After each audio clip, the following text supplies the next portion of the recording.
चला की मंडळी, या ठिकाणी साधी डाळ नाही, अगदी झणझणीत हॉटेल टाईपमध्ये डाळ फ्राय आणि जिरा राईस तयार केलेला आहे. जिरा राईस तयार करण्यासाठी 2 वाटी तांदूळ घेतलेला आहे. स्वच्छ पाण्याने धुवून घ्यायचा आणि 10 मिनिटं हा तांदूळ भिजत घालायचा आहे.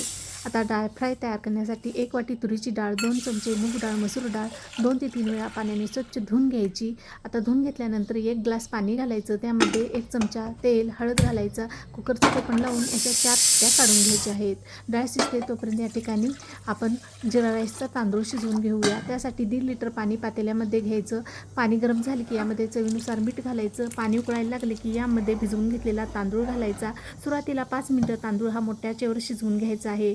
चांगली उकळी यायला लागली की यामध्ये साजूक तूप घालायचं. तुपाऐवजी तुम्ही लिंबाचा रसही घालू शकता. यामुळे ना आपला हा भात मोकळा सुटसुटीत होतो. 8 ते 10 मिनिटानंतर हा भात शिजला गेलेला आहे. आता या ठिकाणी चाळणीवरती हा भात काढून घेऊया. डाळ ही या ठिकाणी शिजली गेलेली आहे. डाळीला आता फोडणी देऊन घेऊया.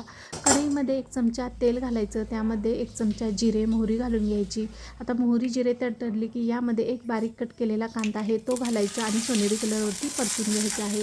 आता यामध्ये काही कढीपत्त्याची पाने घेतलेली आहेत ते घालायची. तसेच 1 टमाटर बारीक कट केलेला तोही यामध्ये घालायचा, चांगला परतून घ्यायचा. आता यामध्ये 1 चमचा कांदा लसणाची चटणी घालायची, 1 चमचा किचन किंग मसाला घालायचा आणि झाकण देऊन तेल सुटेपर्यंत हा मसाला आपल्याला परतून घ्यायचा आहे. त्यानंतर आपण शिजवून घेतलेली डाळ यामध्ये घालायची आहे. डाळ थोडीशी घटसर वाटते, यासाठी 1 वाटी गरम पाणी यामध्ये घालून घ्यायचं आहे. झाकण ठेवून 3 ते 4 मिनिटं आपल्याला ही भाजी उकळून घ्यायची आहे. चवीनुसार मीठ घालायचं आणि थोडीशी कोथिंबीर घालून घ्यायची आहे. छानपैकी डाळ या ठिकाणी 2 ते 3 मिनिटं परत झाकण ठेवून आपल्याला शिजवून घ्यायची आहे. आता डाळ शिजते तोपर्यंत आपण ना जिरा राईसला फोडणी देऊन घेऊया.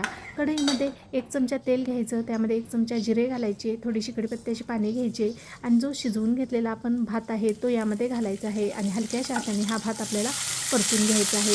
थोडीशी कोथिंबीर घालायची, चवीनुसार मीठ घालायचं आणि या ठिकाणी आपला हा जिरा राईस बनवून तयार झालेला आहे. आपल्याला ना जिरा राईस परतताना हलक्या हातानेच परतायचा आहे, नाहीतर काय होतं की जास्त आपण फास्ट जर जिरा राईस परतायला लागलो की भाताची शीत तुटू शकतात. यासाठी हलक्या हाताने जिरा राईस परतून घ्यायचा आहे. डाळ ही 2 ते 3 मिनिटं या ठिकाणी चांगली उकळलेली आहे. थोडीशी कोथिंबीर घालून घ्यायची. आता याला तडका देऊन घेऊया. तडका पॅनमध्ये 1 चमचा तेल घेतलं, त्यामध्ये ठेचून घेतलेला आलं लसूण घालायचं आहे, 1 हिरवी मिरची घालायची आणि 1 चमचा लाल तिखट घालायचं आहे आणि हा आपला तडका तयार. हा तडका आपल्याला डाळीवरती घालून घ्यायचा आहे.